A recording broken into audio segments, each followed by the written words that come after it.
दोन्ही राष्ट्रवादी अजित पवार आणि राष्ट्रवादी शरद पवार हे एकत्र येण्याच्या चर्चा माध्यमांमधून सुरू झालेल्या आहेत।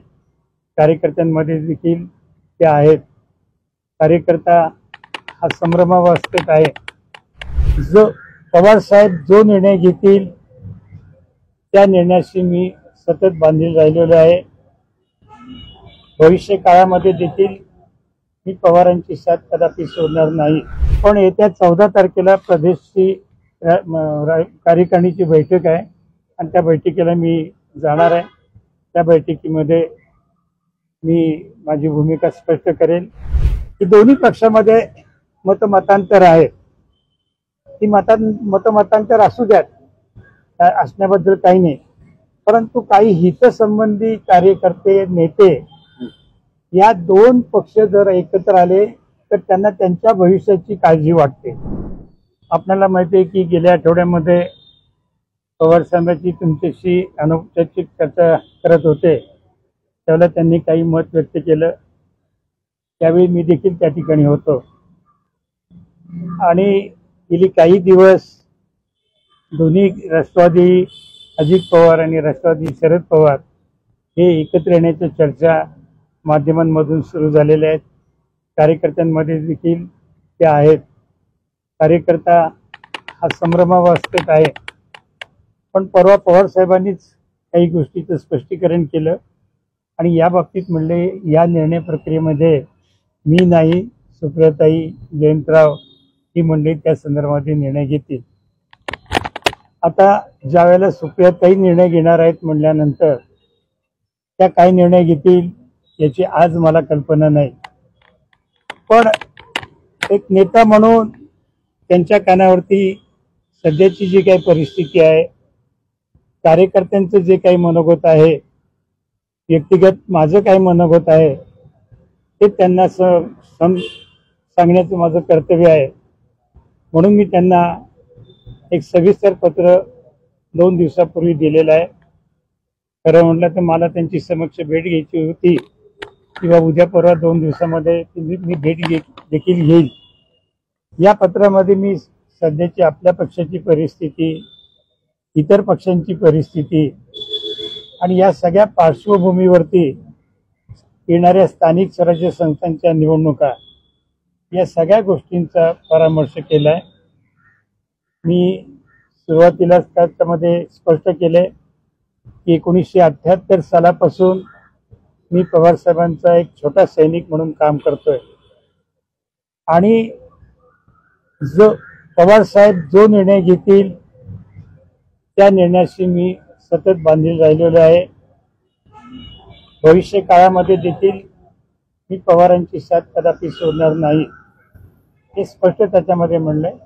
पण इतर ज्या काही सध्या बाबजू आहेत, येणाऱ्या स्थानिक स्वराज्य संस्थांच्या निवडणुका आहेत, सध्यातली पक्षाची आपली परिस्थिती, मी गेली जवळपास 15-20 वर्ष अहमदनगर जिल्ह्याचा निरीक्षक म्हणून काम करतोय। गेल्या आठवड्यातच मी अहमदनगरची मी आणि प्रभारी अशोक पवार यांनी बैठक घेतली। त्या बैठकीमध्ये झालेली चर्चा किंवा तेथील उपस्थिती, पुणे शहरामध्ये प्रशांत जगतापांच्या बरोबर आम्ही काम करतोय आणि गेली 3-3.5 वर्ष त्यांनी पक्षाचा किल्ला अतिशय चांगला लढवला। पण लोकसभा आणि विधानसभा झाल्यानंतर पक्षाची परिस्थिती कशी आहे हे अनेक वेळेला मी पक्षाच्या बैठकीमध्ये मांडली। त्यामुळे ताईंना नेमकं मी काय लिहून दिलंय हे मी या ठिकाणी अगोदर स्पष्ट करणार नाही। पण येत्या 14 तारखेला प्रदेशची कार्यकारिणीची बैठक आहे आणि त्या बैठकीला मी जाणार आहे। त्या बैठकीमध्ये मी माझी भूमिका स्पष्ट करेन आणि मग त्यानंतर त्यांना लिहिलेलं पत्र जे आहे ते मग तुम्हाला त्याच्यामध्ये समजेल। एक गोष्ट आहे की मध्यंतरी राज ठाकरे आणि उद्धव ठाकरे यांची चर्चा सुरू झाली। आता ते तर 2008 सालापासून वेगळे झालेले आहेत आणि त्यांची सुद्धा एकत्र येण्याची कुठेतरी प्रक्रिया आहे। मग अजितदादा आणि सुप्रियाताई हे तर 2.5-3 वर्षापूर्वीच वेगळे झालेत, म्हणजे तो काही फार कालावधी नाही। ती काही मध्यंतरीच्या काळामध्ये विधानसभेची लोकसभेची निवडणूक झाली। निवडणूक म्हटल्यानंतर कटुताही येते, पण आम्हाला पवार साहेबांनी शिकवणूक दिली की निवडणुकीतली कटुता निवडणुकीपुरती, निवडणूक झाल्यानंतर सगळ्यांनी आपण एकत्रपणे काम केलं पाहिजे अशा प्रकारची त्यांची भूमिका आहे. अर्थात ती सुप्रियाताईंना काय आम्हाला काय सर्वांनाच मान्य आहे. आज या सगळ्या चर्चा होत असताना मला एक गोष्टीची कल्पना आहे की दोन्ही पक्षामध्ये मतमतांतर आहे. ती मतमतांतर असू द्यात, असण्याबद्दल काही नाही, परंतु काही हितसंबंधी कार्यकर्ते नेते या दोन पक्ष जर एकत्र आले तर त्यांना त्यांच्या भविष्याची काळजी वाटते. आणि मग अजितदादांच्या पक्षामधील ज्यांना अशी एकत्र आल्यामुळे भविष्याची काळजी वाटते ते त्या ठिकाणी त्यांची वेगळी भूमिका करण्याचा प्रयत्न करतात, पसरवण्याचा प्रयत्न करतात. आज आमच्या साहेबांच्या पक्षामध्ये ज्या कोणाला एकत्रीकरणामुळे त्यांचं भविष्य अडचणीत येऊ शकतं किंवा त्यांचं महत्त्व कमी होऊ शकतं अशी मंडळी आमच्या पक्षामध्ये असतात. ते दोन्हीकडे आहे, त्याच्यामध्ये काही कोणाला दोष देण्याचं काही कारण नाही.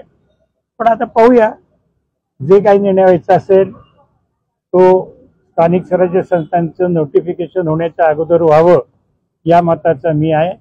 अर्थात आमचा पक्ष जो काही निर्णय घेईल त्या पक्षाबरोबर आणि त्या पक्षाच्या निर्णयाबरोबर आणि साहेबांबरोबर मात्र मी शेवटपर्यंत राहील. बाकी जे काय आहे ते 14 तारखेला आमच्या पक्षाच्या बैठकीमध्ये पक्षामध्ये मांडेल. आम्ही हे सगळं खरं आहे, पण विचार करायचं काय, कारण ऑलरेडी दादा भाजप सोबत आहेत, त्यालाच काही पुरोगामी कार्यकर्ते मी युवकासला म्हणून नाव घेऊन सांगतो, त्यांनी व्हिडिओज बनवला. नाही ठीक आहे, आज अजून नेमकं काय होतंय हे काय झालेलं सांगता येत नाही. आज अजितदादा आम्हाला सोडून गेले, त्यांनी त्यांचा वेगळा पक्ष काढला. वेगळा पक्ष काढण्यापेक्षा आमचा पक्ष त्यांनी ताब्यामध्ये घेतला. पण त्यांची भूमिका सुद्धा आहे की जरी आम्ही फुले शाहू आंबेडकरांची विचारधारा सोडलेली नाही. अर्थात जोपर्यंत आमचा निर्णय होत नाही तोपर्यंत त्या विचारधारेच्या संदर्भामध्ये आज बोलणं मला उचित वाटत नाही. युती दोन्ही पक्ष एकत्र व्हा असं तुमचं वैयक्तिक मत आहे? ते तुम्हाला 14 तारखेच्या माझ्या बैठकीमध्ये भाषणामध्ये तुम्हाला ते समजेल. नाही, पत्रक काय लिहिलंय सांगू नका, पण तुमची पर्सनल भूमिका काय ते नाही. असं आहे, पक्षाचा निष्ठावंत म्हणा किंवा एक जबाबदार कार्यकर्ता पक्षाच्या बैठकीमध्ये भूमिका मांडत नाही आणि माध्यमांपुढे भूमिका मांडतो हे मला काही उचित वाटत नाही. त्यामुळे माझी भूमिका ही पक्षामध्ये स्पष्ट मांडणार आहे आणि स्पष्ट मांडून देखील पक्ष जो निर्णय घेईल त्याच्या बरोबर राहणार आहे. आता हे झालं, तुम्ही सांगितले तिकीटचे काही लोकांची अडचण होती, त्यातले काही लोक असं म्हणतात की साहेबांनी आता दादांचं नेतृत्व करावं, हे पक्ष तुम्हाला बोलणाऱ्यांचे आपण मारणाऱ्याचे हात धरू शकतो, बोलणाऱ्याचं काही तोंड आपण धरू शकत नाही. आणि ठीक आहे, असे जे ज्यांना काही बोध नाही किंवा ज्यांना राजकारणामध्ये काही किंमत नाही अशी मंडळी सगळ्याच पक्षात असतात, बोलतात, बोलू द्या. त्यांच्या बोलण्याने काही म्हणतात ना, कावळ्याच्या शापाने गाय मरत नाही, त्याच्यातला प्रकार आहे. आणि साहेबांबद्दल कोणी काही बोललं तर साहेबांचं महत्त्व कमी होत नाही. आणि साहेबांबरोबर कुणी बोलावं हे बोलणाऱ्यांनी विचार करून बोललं पाहिजे.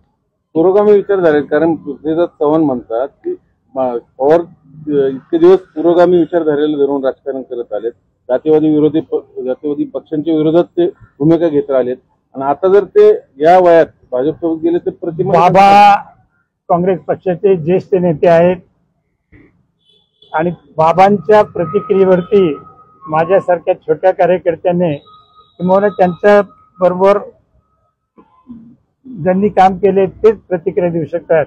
बाबांच्या बाबतीमध्ये बाबांवरती प्रतिक्रिया देणं इतकं मी काही त्यांच्या बरोबरीचा नाही, मोठा नाही. बाबांचं ठीक आहे, पण आपल्याच पक्षातले काही आता उघड भूमिका, मग पुरोगामित्वाचं काय, आम्ही आता भाजपसोबत जायचं. 14 तारखेची आमची बैठक आहे, त्या बैठकीमध्ये काहीतरी निर्णय होईल असं वाटतं. नसेल तर सुप्रियाताईंशी आम्ही बैठक घेऊन चर्चा करून काहीतरी मार्ग निघेल. पण हा प्रश्न येत्या 8-10 दिवसामध्ये मार्गी लागेल, निकाली लागेल. पॉझिटिव्ह निगेटिव्ह हे काही मी आता सांगू शकत नाही. असा एक आरोप होतो की जयंतराव आणि रोहित पवार एकत्र येऊन सुप्रियाताईंवर दबाव टाकतात की तुम्ही सोबत येणार तर आम्ही चाललो. नाही, एवढं असं आमच्या पक्षामध्ये कोणावरती दबाव टाकणं वगैरे नाही. आणि जयंतराव काय किंवा रोहित काय हे दोघे असे कोणावरती दबाव टाकणार नाही, आपली मतं मांडत असतील, पण दबाव वगैरे असं काही कोणावरतीही नाही.